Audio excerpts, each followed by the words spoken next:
کہ اسے پانی میں گوتے دے دے کے مارو ظالم کو. اسے تھوڑی دیر کے لیے بنایا تھا اور وہ چھا ہی گیا ہے, قبضہ ہی کر گیا ہے. حضرت جبریل کہنے لگے جی آپ لکھ کے دے دیں گے؟ کہنے لگا لاؤ لکھ دیتے ہیں. لکھوا لیا. جناب جبریل رکا لے کے تشریف لے گئے. اب جب فرعون دریا میں آیا نا تو اللہ نے حکم دیا مل جا. جب دریا ملا چیخنے لگا تو حضرت جبریل آئے, کہنے لگے تیرا ہی فتویٰ ہے, یہ تیری سزا ہی ہے نا. ہم بھی بڑی سزائیں تجویز کرتے ہیں. یہ جھوٹا ہے جی, اس کا تو فلانا علاج ہونا چاہیے, تو اگر تو جھوٹ بولے تو یہ فلانا بڑا جاور ہے جی, اس کے ساتھ اس طرح ہونا چاہیے, تو اگر تو یہ کام کرے تو جو سزا تو لوگوں کے لیے تجویز کر رہا ہے تو اپنے بارے میں بھی سوچ. اب جب ہوتے آئے نا آخری وقت دیکھا وہ فرعون جو کہتا تھا میری مرضی سے دریا چلتا ہے. علامہ صاوی نے تفسیر صاوی میں لکھا ہے تڑپ کے رونے لگا.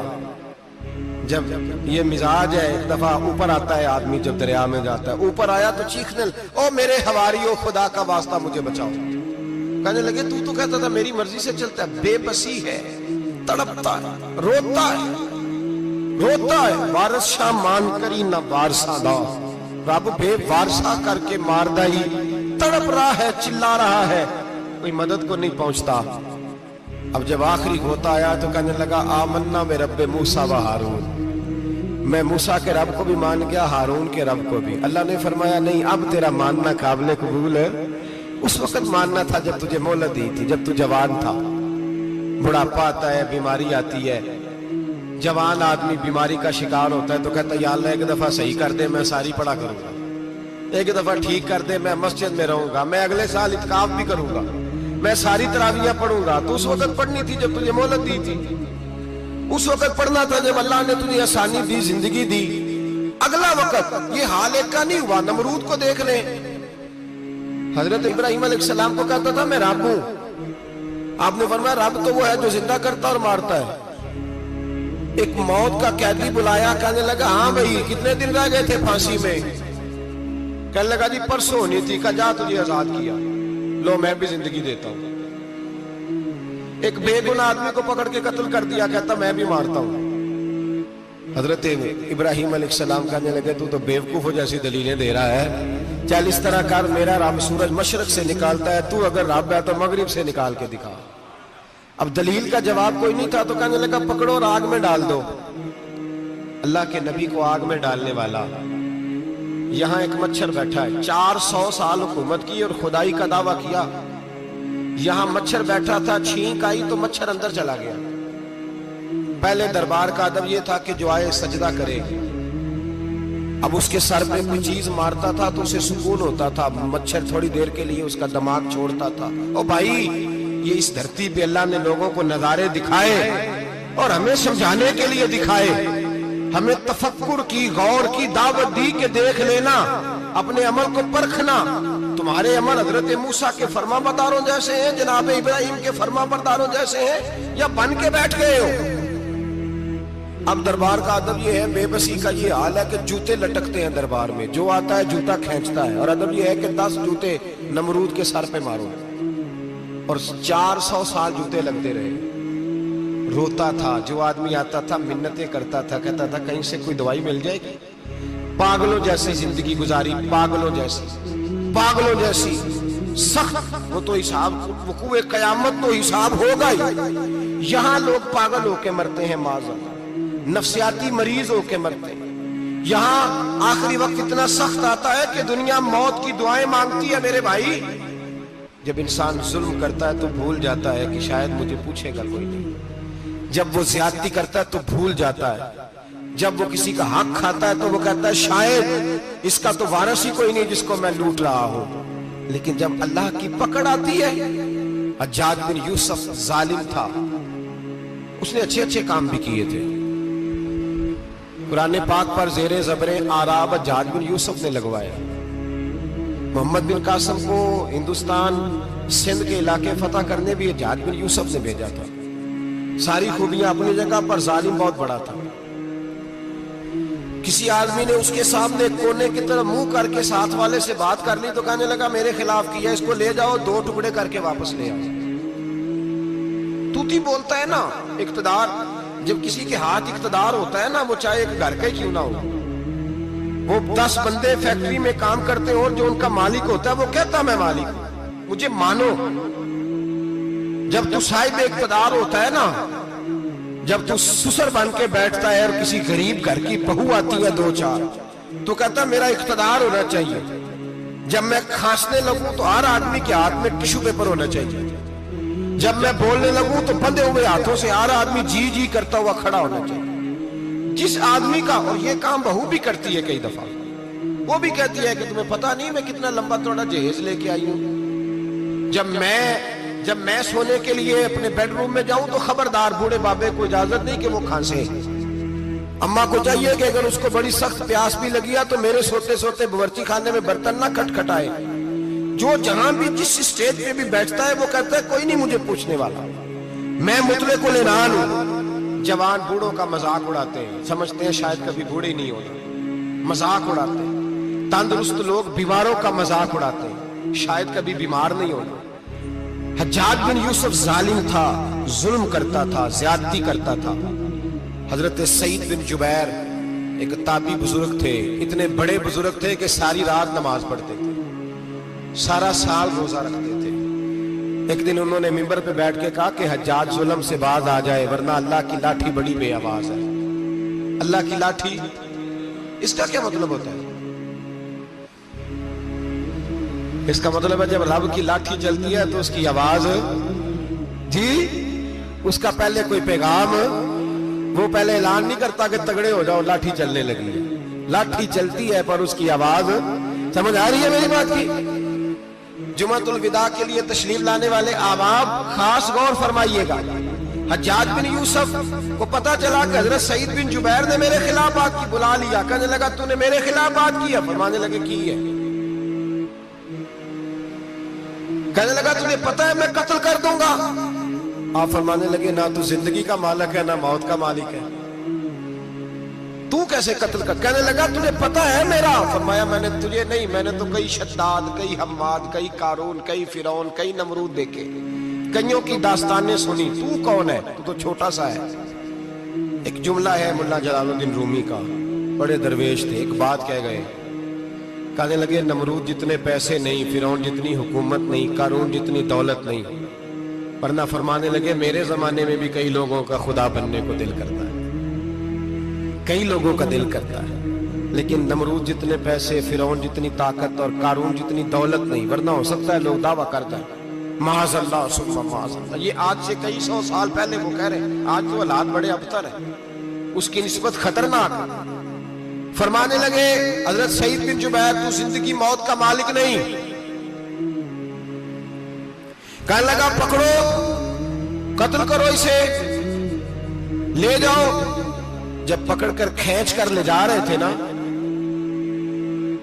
تو حضرت سعید بن جبیر مسکرانے لگے۔ اب ظالم کے سامنے مسکرائے تو اس کو بڑا غصہ آیا، یہ میرا مذاق اڑاتا ہے؟ بلا لیا، ادھر آؤ، کیوں مسکرا رہے ہو، کیا ہوا؟ تو حضرت سعید بن جبیر کہنے لگے میں مسکرا رہا ہوں تیری بیوقوفی پر اور اپنے اللہ کی دی ہوئی ڈھیل پر۔ میں مسکرا رہا ہوں کہ یا اللہ کیا بات ہے، کیا تیرا شان ہے، کیسے لوگوں کو ڈھیل دی ہوئی ہے۔ میں مسکرا رہا ہوں تیری بیوقوفی پر کہ تو سمجھتا ہے شاید مجھے پوچھنے والا کوئی نہیں۔ کہنے لگا اس کو باہر نہ لے جاؤ، میرے سامنے قتل کرو۔ ٹھیک ہے جی، قتل کرنے لگے تو حضرت سعید بن جبیر نے منہ کعبے کی جانب کر لیا، انی وجہت وجہی للذی فطر السماوات والارض حنیفا وما انا من المشرکین۔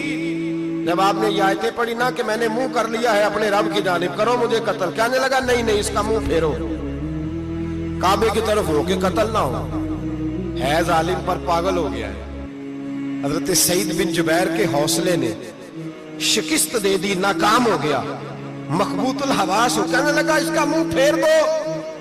جب کعبے سے پھیرا تو آپ فرمانے لگے للہ المشرق والمغرب فإنما تولى فثم وجه اللہ۔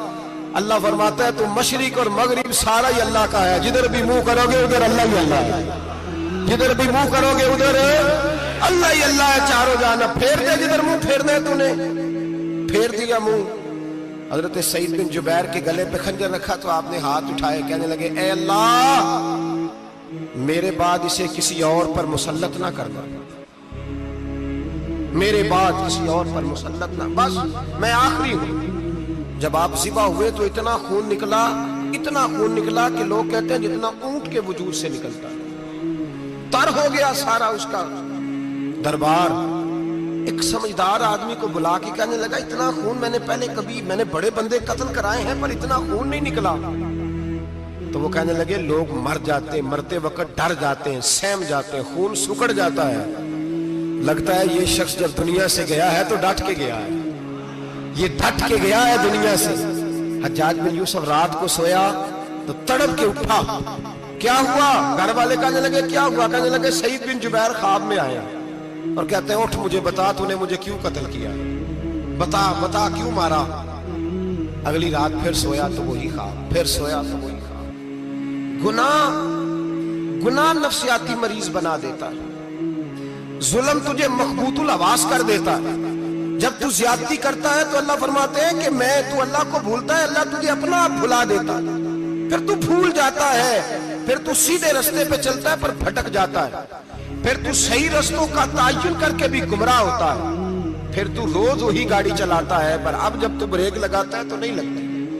جب گناہوں کے ساتھ تو مخبوط الحواس ہوتا ہے تو روز وہ کاروبار کرتا ہے, لیکن جب تیرے گناہ تجھے گھیر لیتے ہیں پھر اسی کاروبار میں تو نقصان اٹھاتا ہے. حجاج بن یوسف تڑپتا ہے, روتا ہے, یہاں تک کہ بیمار ہو گیا. پیٹ میں درد ہوتی ہے, پتہ نہیں کیا ہوا, تکلیف ہوتی ہے, پتہ نہیں. سارے حکیم, طبیب, ڈاکٹر کوئی نہ سمجھ سکا کہ بیماری کیا ہے. جو بیماریاں خدائی ہوتی ہیں ان کا لوگوں کو پتا, جو آزمائشیں رب کی جانب سے ہوتی ہیں وہ ڈاکٹروں کے ہتھے نہیں چڑھتی.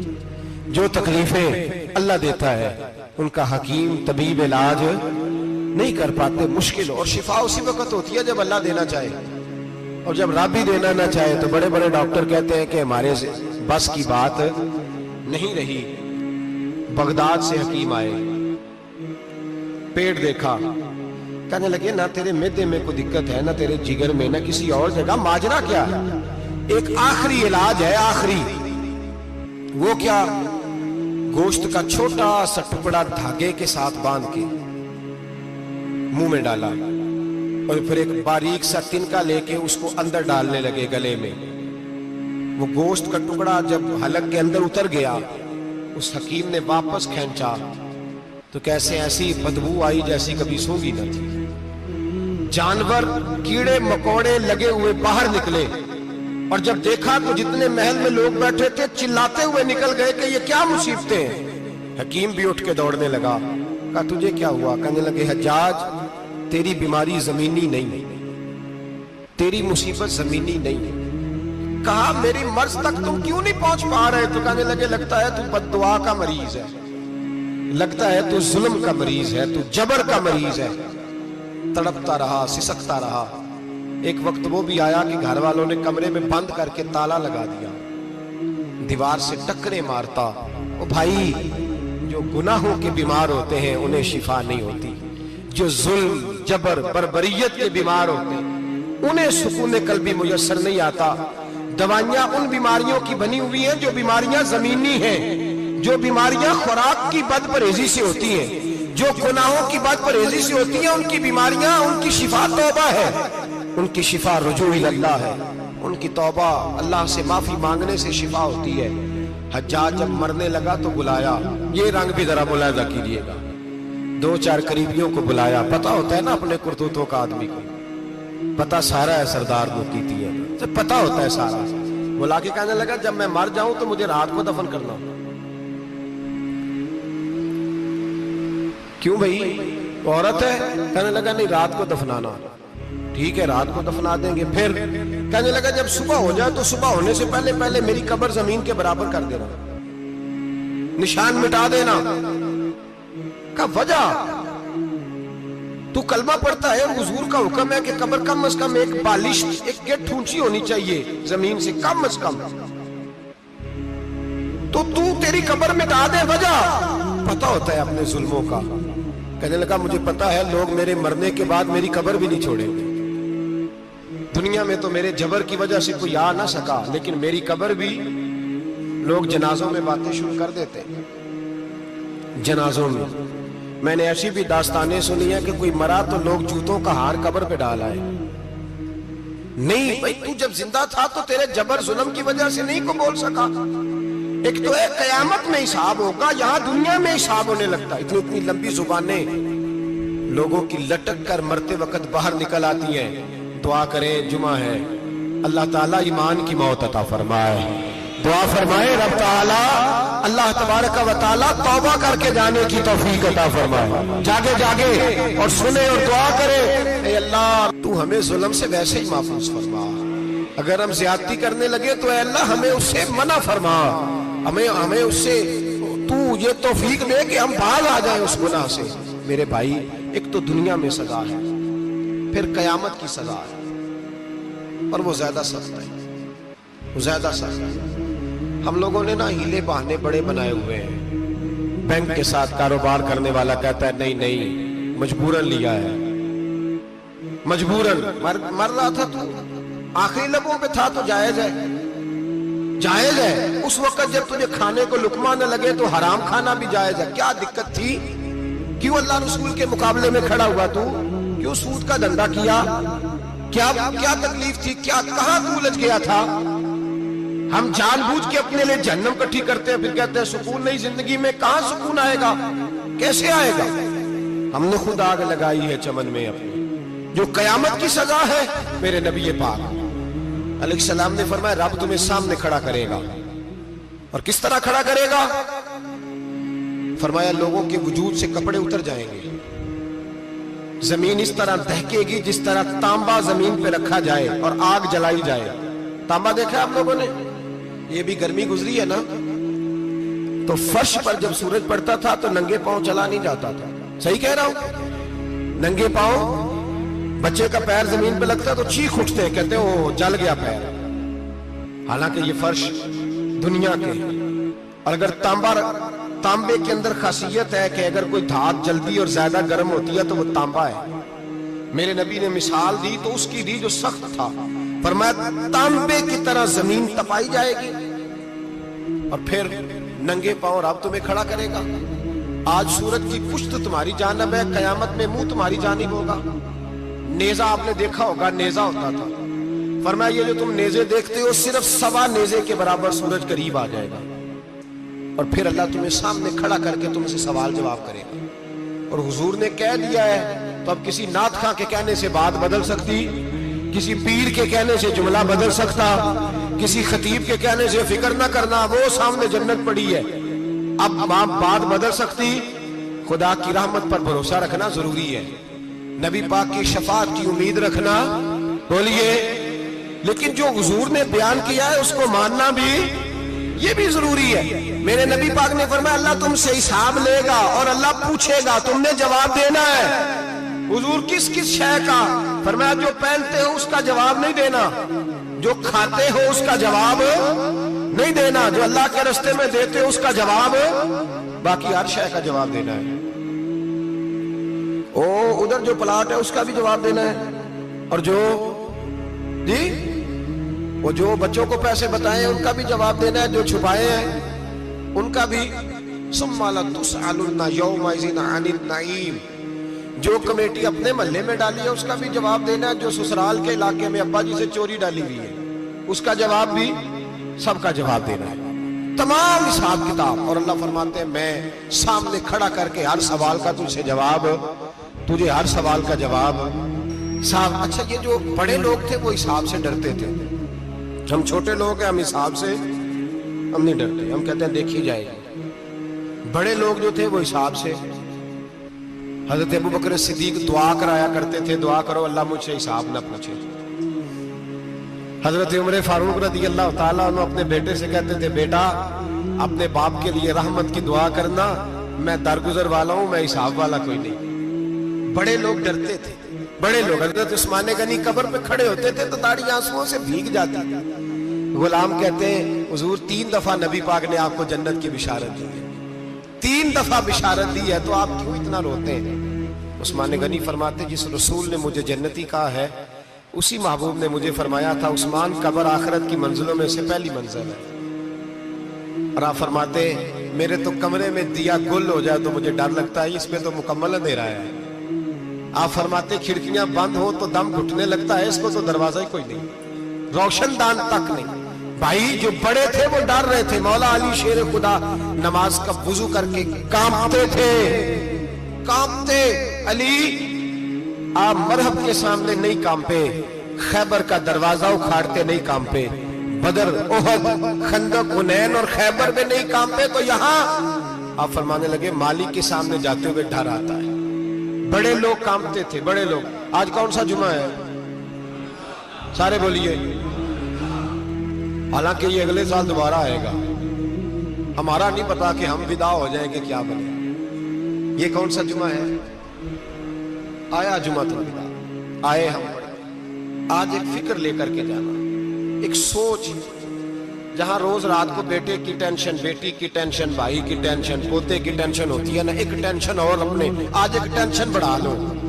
قبر کی ٹینشن پیدا کر لو, قیامت کی تھوڑی سی فکر کر لو, تھوڑی سی, ایک لمحے کے لیے صحیح تھوڑا خیال پیدا کرے. حضرت حسن بصری نام سنا ہوا ہے نا, یہ حضرت علی کے شاگرد ہیں. نبی پاک کے گھر میں آ جاتے تھے کئی دفعہ, بچے تھے جب. حضرت حسن بصری تابعی ہیں. فرماتے خانہ کعبہ میں عمرہ کرنے گیا, طواف کعبہ کر رہا تھا تو بڑا عجیب منظر ہوا. رات کی تنہائی ہوئی. اس وقت کئی دفعہ طواف بند بھی ہوتا تھا, اس لیے کہ رش کم ہوتا تھا تو رات کو سب سو جاتا تھا. کہتے رات ذرا گہری ہوئی تو لوگ اپنا اپنا خیمہ لے کے جاتے تھے. اب تو ہوٹل ہے نا تو خیمے لگتے تھے, لوگ خیمہ لے کے جاتے تھے, جہاں جگہ ملتی تھی خیمہ لگا کے رہتے تھے. فرماتے میں رات کو سویا خیمے میں, ایک دردناک آواز آئی. میٹھی ہے, دھیمی ہے, پر درد بڑا ہے. کوئی رونے والا رو کے کہتا ہے اللہ حساب قیامت میں مجھ سے نہ لینا, اے اللہ تنہائی میں جتنا مرضی حساب لینا پر لوگوں کے سامنے نہ لینا. اور پھر کہتا ہے اللہ فضل تو تب کرے جب تو میرا حساب پوچھے ہی نہ. پھر چند منٹ گزرے تو پھر وہ رونے لگا. میرے کانوں میں آواز آئی, کہنے لگا اے اللہ حساب تو ان کا لیا جاتا ہے جو حساب کے قابل ہوتے ہیں. اعلیٰ حضرت کہتے ہیں نا رضا سے تو کیا حساب لے گا, رضا بھی کسی حساب میں. اے اللہ میں قابل نہیں, مجھ سے حساب نہ لینا. کہتے تھوڑی دیر گزری تو پھر وہ رونے لگا. پھر ذرا سانس سنبھلے تو پھر کہنے لگا اے اللہ میں تو لوگوں کو کوئی بندہ حساب پوچھ لے تو نہیں دے سکتا, میں تجھے کیسے حساب دوں. پھر تڑپنے لگا. کہتے تھوڑی دیر گزری تو پھر ایک لفظ انہوں نے کہے رونے والے نے, کہنے لگے اللہ دیکھ تیرے محبوب کا فرمان ہے جو معافی مانگے تو اسے معاف کر دیا کرتا ہے. اے اللہ میں معافی مانگنے آیا ہوں اور مسجد نہیں آیا, میں کعبۃ اللہ ہی آ گیا ہوں. کہتے ہیں وہ اتنا روئے کہ چیخ آئی ان کی, اور جب دھڑام سے کوئی زمین پہ گرا تو میں پریشان ہوا کہ اب تو بے ہوش ہو گیا. فرماتے ہیں میں زور سے اٹھا فٹافٹ اور اس شخص کی طرف بڑھا. میرے دل میں خیال ہے کوئی گناہگار ہے بیچارہ, تو چلو میں بھی دعا کرتا ہوں, اس کو کہتا ہوں بیٹے فکر نہ کر, اللہ تیری مدد کرے گا. فرماتے میں گیا اس نیت کے ساتھ کہ میں کہوں گا چلو اٹھو تم بھی دعا کرو, میں بھی کرتا ہوں, اللہ ہم سے حساب نہ پوچھے. کہتے میں گیا تو وہ شخصیت بے ہوش پڑی تھی, کالے سیاہ بال ان کے چہرے پہ بکھرے ہوئے تھے. کہتے لوگوں جب میں نے زلفیں ہٹائیں چہرے سے تو میرا وجود کانپنے لگا آسمان ٹوٹ پڑے گا, زمین پھٹ جائے گی, ستارے بکھر جائیں گے, آج بہ جائیں گے سمندر.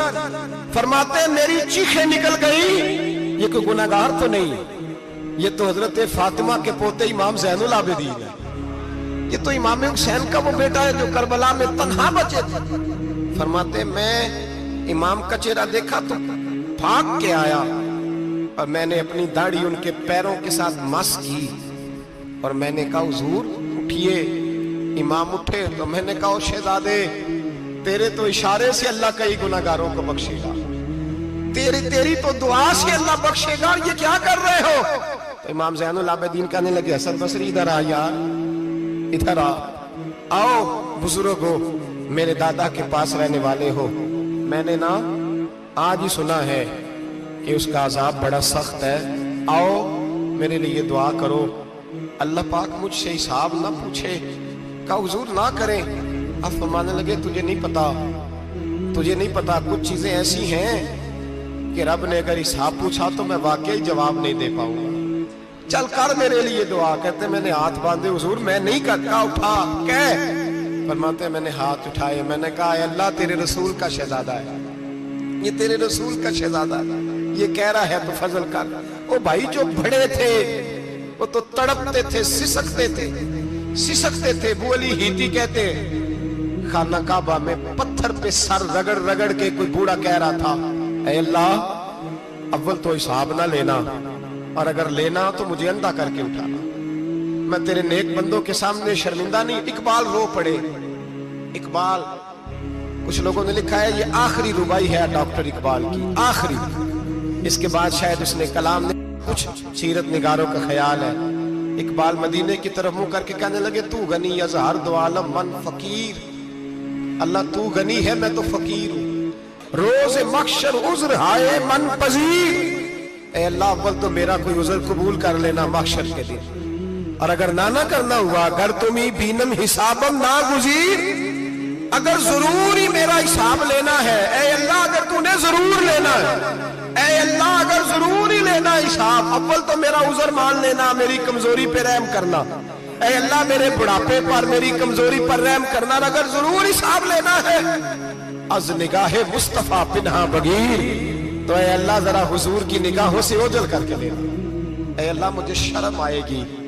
میرے مصطفیٰ کریم فرمائیں گے میں تو تجھے ہر بات سمجھا کے آیا, ایک جگہ تیری رہنمائی کر کے آیا, تو کیسے عمل کما ذرا اوجھل کر کے از نگاہ مصطفیٰ پنہا بغیر, ذرا حضور کی آنکھوں سے اوجھل کر کے سائیڈ پہ کر کے لینا, میں برداشت نہیں کر پاؤں گا.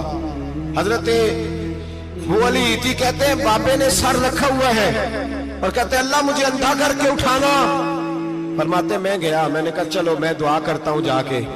فرماتے جب میں نے جا کے بزرگوں کی کمر پہ ہاتھ رکھا, ان کا چہرہ دیکھا تو یہ کوئی گناہگار تو نہیں, یہ تو بغداد کے پیر عبد القادر جیلانی ہے, یہ تو محبوب سبحانی غوث سمدانی ہے, یہ تو وہ شخص ہے جو قدم لگائے تو اللہ ولایت عطا کرتا ہے. جو بڑے تھے وہ ڈر رہے تھے. معین الملت والدین عطائے رسول ہند الولی غریب نواز حضرت خواجہ معین الدین اجمیری رحمت اللہ علیہ خواجہ قطب الدین بختیار کاکی کو تنہائی میں بلا کے کہنے لگے معین الدین سید زادہ ہے, معین الدین حضور کے خاندان میں پیدا ہوا ہے, معین الدین سے اس کے پیر کو بڑی امیدیں تھیں. معین الدین کو رسول پاک نے ہندوستان بھیجا تھا, پر قطب الدین یار معین الدین تبلیغ کا حق نہیں ادا کر سکا. حضرت خواجہ قطب الدین کہنے لگے حضور 90 لاکھ تو مسلمان کر دیے, اور کیا حق تھا؟ فرمایا نہیں, جب تو تہجد کی نماز پڑھے نا بیٹا اپنے لیے دعا مانگنا تو خدا سے کہنا مولا میرے پیر کی کوتاہیاں معاف کر. وہ جس اعزاز کا تھا وہ کام نہیں کر سکتے, جو بڑے تھے ان کی تو باتیں بڑی تھی. یہ جو ہم چھوٹے آئے ہیں نا نئے, ٹکٹیں دیتے پھرتے ہیں, ٹکٹیں. بے نمازی جاہل ان پڑھ بھی ٹکٹیں بانٹتا ہے لوگوں کو, تو بھی بخشا ہے تو بھی بخشا ہے. وہ 90 لاکھ لوگوں کو رائے حق پر لگا کے بھی کہتے تھے نہیں حق تو یہ ہے کہ حق ادا نہ ہوا, حق تو یہ ہے کہ حق کوئی شے پلے نہیں, ڈٹا ہوا کھڑا ہے مسلمان, ڈٹا ہوا. یہ حساب سنے. کسی نے حضرت ابو ہریرہ سے کہا کہ کوئی ایسی حدیث سناؤ جو آپ کو بھی بڑی محبوب ہو. حضرت ابو ہریرہ نے چیخ ماری, رونے لگے اور بے ہوش ہو گئے. پھر ہلایا, پانی پلایا, اٹھے, کہا حضور بات کی تھی حدیث سنائے. پھر رونے لگے. ہمیں تو نہیں نہ رونا آتا, ہمیں تو تب آتا ہے جب بیٹا بات نہ مانے, ہمیں تو تب آتا ہے جب کاروبار میں نقصان ہو جائے, ہمیں تو تب رونا آتا ہے جب ہمارا کوئی دوست ہمارے بارے میں غلط بات کر دے, بے عزتی دنیا کی ہو جائے. حضرت ابو ہریرہ 3 دفعہ ہوش آیا, 3 دفعہ روئے اور کہنے لگے عزیزو یہ وہ والی حدیث ہے کہ میں سوچتا بھی ہوں تو میں تڑپ اٹھتا ہوں. کہا کون سی حدیث؟ تو حضرت ابو ہریرہ کہنے لگے میں نے نبی پاک سے سنا ہے قیامت میں سب سے پہلے علماء کا حساب ہوگا, سب سے پہلے.